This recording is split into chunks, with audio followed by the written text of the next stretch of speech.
Welcome to the Women's Connection. I'm Barrie-Louise Switzen, your moderator.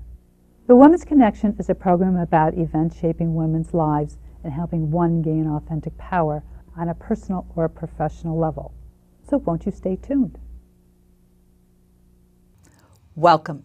It gives me great pleasure to have our guest today. She has been all over the globe in a capacity we've only dreamed of or seen on television. She has also survived cancer, and she is an actress, performer, and a singer. And I would like to welcome Jan Daley. Jan, welcome. It's great to be here, Barrie. Thank you so much. My pleasure. I'm so excited you're in New York. I'm excited to be in New York. I love it here. It's great. It is an energizing city. And you were in the Veterans Day Parade. How was that for you? Let's start there. Well, it was wonderful for me. Not only I've never been in a veterans parade, but personally, my father was an Air Force pilot, and I was able to travel on the float with AWON, which is American World War II orphans, and which I am one. My father never came back, was shot down over Germany, and so it was a very emotional ride for me, and the New Yorkers were so great.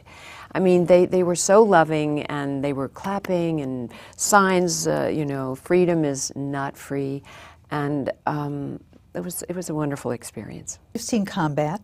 I have. And you traveled with Bob Hope. How is that, and how did you accomplish something like that? You know, when I was a kid, I don't think I ever missed one of his Christmas shows. So for me, it was like the ultimate dream. And someday I said, I'm going to be on that. And it's really your career, it's one thing and then another, and it just kind of catapults to a certain level. For me, it was singing a song from a movie that was nominated for an Academy Award, but also doing David Frost and The Tonight Show and a series and so forth, so that it got me to a level where they would even ask that I would come and sing. But it was, for me, the highlight of my career so far. Canary, Jan Daley with Screaming Eagle PFC Ferguson. He should have paid to get in. What a reaction. Where do I begin? Tell the story of how great a love can be. The sweet love story that is older than the sea. The simple truth about the love you bring to me. Where do I start?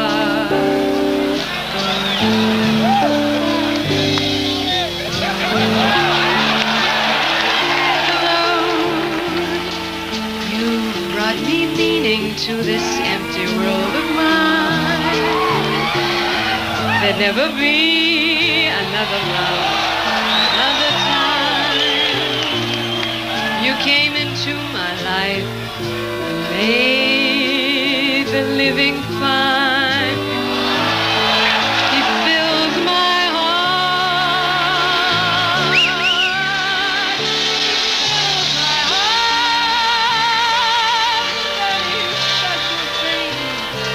With angel songs,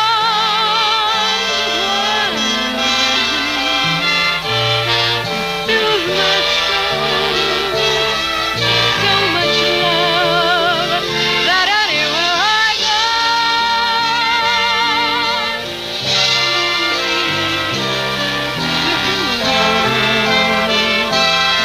you could be lonely.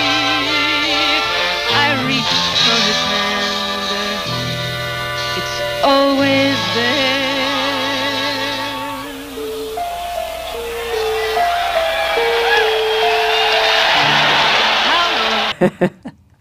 Well, what was it like traveling with all these troops and I guess the bombs going off nearby and being in confined quarters? What was it like to be performing in front of all the soldiers?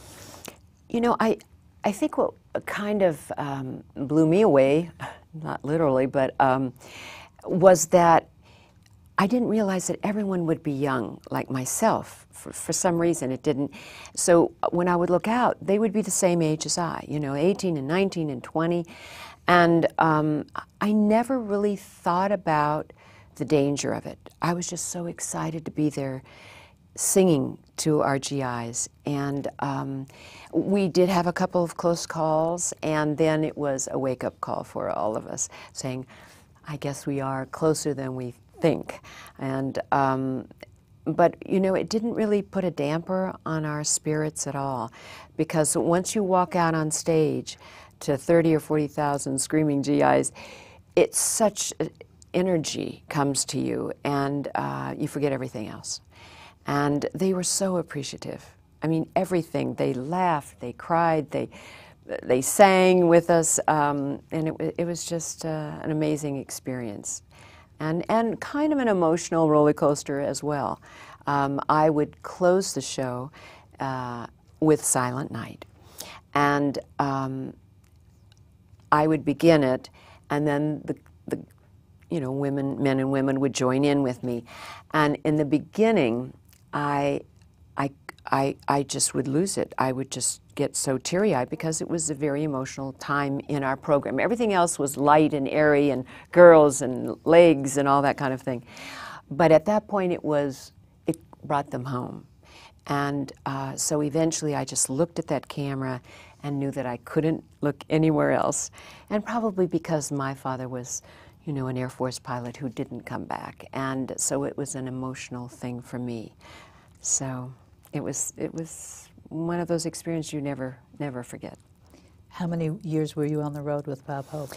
Actually, I did a lot of television with him, and I did the very last Vietnam tour with him. So after that, the war was over. The war was coming to an end. And I was kind of sad in that aspect, but I was happy to do the last one. I've been to Vietnam, so I don't know if you've been back since. I haven't. It's on my list. I don't think you'd recognize it. Probably not. I didn't. It was quite emotional for me. I never thought I'd go there, but I was there, and it was like, oh, wow. What was Bob Hope like? He sat right next to me. We went around the world in 14 days. Sometimes Jim Neighbors was across from me, so Jim and I and Bob would play gin sometimes in the, wee hours of the morning. First of all, this man had incredible energy, and I thought he was old then. And he probably wasn't. He's probably my age now. I have no idea. But to me, when you're 20, everybody looks old. But he was very funny, very personable, loved the gals, and always had that kind of mischievous smile, and but was also very serious. And when we were traveling, and sometimes we would get press that would say, oh, there were some people booing, and then he would get very upset because we never experienced any booing. And then what we heard later was that any general that would come on before us, that was the standard thing. Everyone would boo the general, except for McCain. They loved McCain. And he was there in Long Binh Christmas Day. And of course, I didn't know McCain would, be McCain, the running for president and so forth. But he was the only one that didn't get booed, but the press just wrote it. Oh, Bob Hope got booed. So we saw the distortion of press and how it would make it a big deal or not a big deal. And it was usually fairly distorted. Since you traveled so much, what kind of things did you find that you were doing because you couldn't get things from home, or tips, to survive on the road? Probably packing light, packing the same colors. Then, of course, we didn't have anything that the women do now. As far as internet and cell phones, we had nothing. It was writing letters and cookies from home and things like that. But, as far as tips, it was learning how. I really knew how to pack every bit of things that I had into a small suitcase. Because my first tour was with a band of 5 guys, which I would take a whole other hour to explain. Very exciting and educational, I would say. And but so when you're traveling with other people and you're the girl singer, they don't put up with much. So you learn how to always be on time and pack lightly so they don't have to help you with your big bags and so forth. But later, of course, when I was traveling solo, then, it got a little bit better. But you do learn how to pack and unpack, and I'm probably the fastest quick change artist you can imagine. They say 5 minutes, I'm ready. Life was not always a ball for you. You are a cancer survivor. Right, right. There's a story that's kind of twofold. I was battling with cancer for about 2 years, and a call came in to ask me to sing a title song for a movie. Now, this was one of my dreams, and 2 days before I was to leave, I found myself in the hospital, and the doctor gave me strict orders, bed rest for 2 weeks. Well, I was leaving for Rome to record this, and I said, "Doctor, I'm leaving. Now you tell me how I can go." And I think any time I would go through an operation, I always had something to look forward to, something that I had to do. And it happened that way in my life. And most of my doctors would say, "I have never seen anyone recover as fast as you. I've never seen anyone pop back as fast." But because I had something to do, I had a deadline. I had 3 weeks and I had 16 commercials to do. And they had just opened me up. And, most people can't move. But it's I'd say 50% psychological. And if you have something to look forward to, your mind can control your body. And it is such a visualization, I think, and it has a lot to do with faith. You got to believe in something to get through these things. What kind of cancer did you have? I had cervical cancer. I went to 4 doctors, and 3 of them said hysterectomy. I was 22, and I went to the 4th doctor, and he said, "No, I think we could do that without it." So I went to him. That was it. Sometimes you have to take risks, and I didn't tell my parents because I didn't want to worry them. So I didn't have a real support system, but I had an inner faith that I just had, that just helped me through it. And it was a blessing in one way that I had an operation, and then they put me on prescriptions and medicine and so forth. And it did something strange to my face, that I couldn't be exposed to the sun.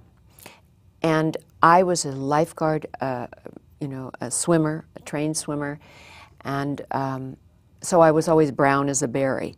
And all of a sudden, they said, no, I couldn't get in the sun because it made me look very strange, splotchy all over. So it was a blessing in disguise, because 10 years later, when I would see my friends who had played tennis and was out in the sun, I realized what the damage that the sun does. And so I always kind of like to turn things around and find the good in each thing. And it's really hard during that time, and I surely didn't find it at the time I was going through it. And everyone that's gone through cancer knows, if you have a support system, it's really helps. If you have faith, it really helps. And if you have a positive attitude, it really helps. And eventually, as you go through it, if you can have that kind of attitude of, there's something good that's going to come out of it. And usually there is, Something did come out of it that was good. Yeah. You talk about a miracle baby. Yes. They told me that I could never have children, pretty much 10,000 to 1 I would ever have children. And I didn't tell the man that I was going to marry. I was afraid to tell him because I would, you know, he was from a very big family, and I thought if I tell him, he'll walk away. Very insecure in my personal life, and so afterwards I told him, and we just ignored what was being told, and we read a Norman Vincent Peale book called Visualization. And so that's what we did. We visualized my body being clear of cancer and just clean so that it was ready, you know, to maybe have a baby. And I lost a baby, but we were excited in that because there was a positive thing that they told me I could never get pregnant. So we were excited. I got pregnant. I just lost the baby. So now we're going for the baby. And the next try, I really threatened 4 or 5 months. So I was in the middle of 2 big contracts, and so we couldn't tell anybody. And so after the 5 months, I passed the danger zone, and I have a beautiful, beautiful daughter, 6 foot, and she just gave me a beautiful granddaughter just a year ago. Oh, congratulations. Yeah. That is so fantastic. Exciting. What a great story. Yeah. Does she know she's the miracle baby? Oh, absolutely. Actually, I wrote a song. I wrote 2 songs about her, and it's on one of my albums called His Light, and her name is Aubrey Janine. And my real name was Janine, shortened to Jan for the marquee. And, and so, yes, she does. Let's just go back to Bob Hope. When he passed away, you were asked to sing the tribute to his funeral. I was so honored to do this. And before this, I had been thinking about putting together a show that paid tribute to him. And once they asked me, and I went through that experience of seeing everybody again, I knew that I not only wanted to do a show, but I wanted to do a CD to pay tribute to this great legend. So here I am. I'm on a promotion tour promoting my new CD called Where There's Hope, a tribute to Bob Hope, of course, and the love songs from his legacy. And you know, what's interesting is when I began this research, I thought I would find buttons and bows and that would be it. But I forgot that all the great composers, Cole Porter, the Gershwins, Johnny Mercer, Jerome Kern, were all out in Los Angeles, in Hollywood, writing for movies. And so out of these wild and wacky movies came these amazing songs and love songs. And so my CD is all love songs from his legacy. Isn't that beautiful? Yeah. That's really great. It was so extraordinary, and what a treasure chest of these beautiful songs, and great stories, great stories. And if you actually buy the CD, inside I have stories of how each one came about. Of all these stories, what stands out the most? Well, there's a funny story about It's Da Lovely. And Cole Porter wrote it as a duet for he and Ethel Merman. And it was his first Broadway musical called Red, Hot, and Blue. And Miss Merman is singing her part, and there's Bob running around stage doing his comic thing. And all of a sudden she looks down, and there's Bob lying on her feet. She doesn't say anything. She continues to sing, finishes the song, walks off stage, and then begins to yell at the stage manager saying, if that so-called comic doesn't stop his antics, I'm going to take this high heel and carve a niche out of his ski nose. So, I mean, there's a lot of great stories like that. When the divorce hit you, other than being floored and felt like the rug being pulled out from under you, Right. How did you turn this around? You know, you have to turn it around. I mean, I think you can look at it as an opportunity of the whole world is out there for me. What can I do? What do I want to do now with my life? I'm free to do what I want. You know, it's a whole new world. I mean, I was married a long time, so you don't know where to go. A friend of mine, two friends actually, had been online dating, and they got married. And they couldn't say enough about this. And I'm like, I don't know about that online. And I was so leery of it. So I began with baby steps. And what I realized, online dating, you are in control. You can write as many letters, and you can call, you know, they can call you and you can talk to them, and you can just, you know, go as slow as you want or as fast as you want. And what was interesting is finally, when I decided I think I have someone I might enjoy talking to, because we talked on the phone for a long time, is that when you get together, you have so much to talk about because you're matched. You know, you're matched, so you have a lot of things in common. Whereas when you just date someone, say out of high school or college, or you're not really matched. You just have this, usually it's an emotional, you know, hormone kind of thing going on, but you may not be right for each other at all. And in my case, I wasn't. So all of a sudden, you start to meet people that have the same things in common. And for me, it got me through a hard time of coming home and having people write to you. And that, I took it for what it gave me. And that was getting through those lonely times and that transitional time. And I recommend it for everybody because it really, like I say, you're in control. And you can decide or not decide. So this man that you were talking to, are you getting married to him? Oh, I've been many through through that one. Yeah, no. It was just someone to, you know, enjoy a glass of wine with and so forth. But, you know, you kind of move on from there. Fact that you're a grandmother. Yes. And you're divorced. Mm-hmm. So you are in that empty nest syndrome. Yes. How do you deal with the empty nest, or how did you deal with it when it first happened? You know, I had a very dear girlfriend who told me, she said, Jan, she had an only child and a girl as well, and she said, you know, it's going to come really fast, and you've got to make plans. And I say that to everybody. If empty nest is coming, say 2 years down the road, start thinking now, what have I always wanted to do with my life? You know, what were my dreams that kind of got squelched or I put aside because I had a family? You know, start thinking now because it's so important to start building and planning for those days because there is a void. There's definitely a void. And I did. I mean, I said, well, I'm going to go back to my career. I had, you know, got off the road and just really acted and wrote songs. And any time that it would take me away from my family, I would say no.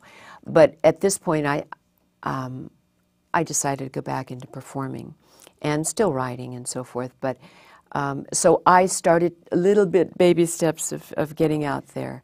And it's just so important.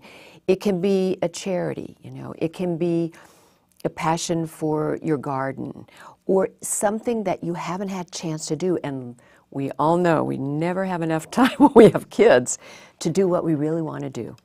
So I really recommend planning ahead. That you're back to the empty nest and you've created your career again. You're now singing all over the country, performing. Mm-hmm.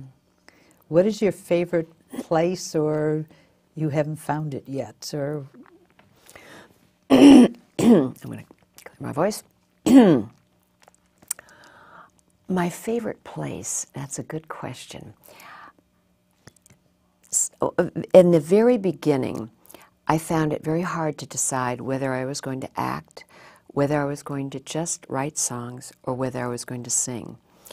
And now I think I'm going to be at a place where I'm going to put them all together.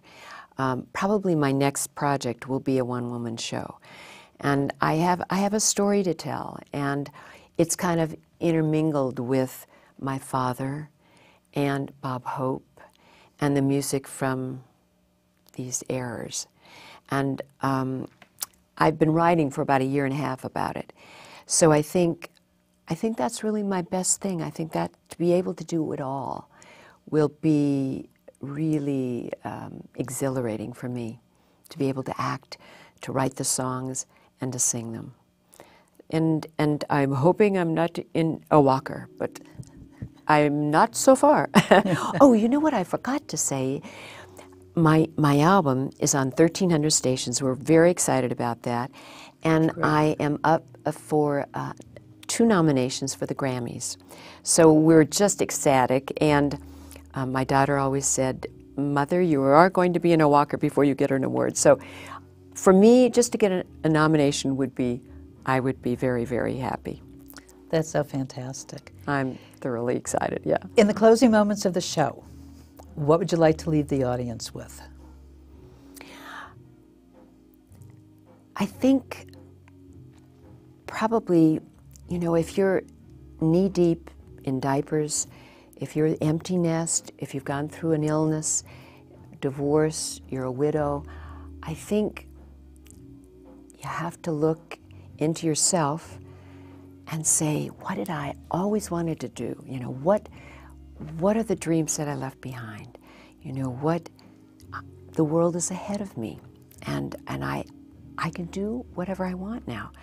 And don't, you know, I mean, yeah, you're going to do baby steps and you might slip along the way, but I think, you know, it's never too late to dream. Jan, it was great having you here, and thank you for joining me. Thank you. A thoroughly pleasure for me. And thank you for joining us. If you have any questions, please contact either Jan or me here at the Women's Connection. And Jan has a website called jandaley.com. You can always check out where she's appearing. Love to hear from you. Bye now. You brought me along to Vietnam, gave me pointers on the soft shoe and how to be a ham. I was proud to be singing for Uncle Sam. Your jokes made them smile, if only for a while. And thanks for the legacy, the wars you helped us cope. You broadened every scope. Wherever there is laughter, then forever there'll be hope.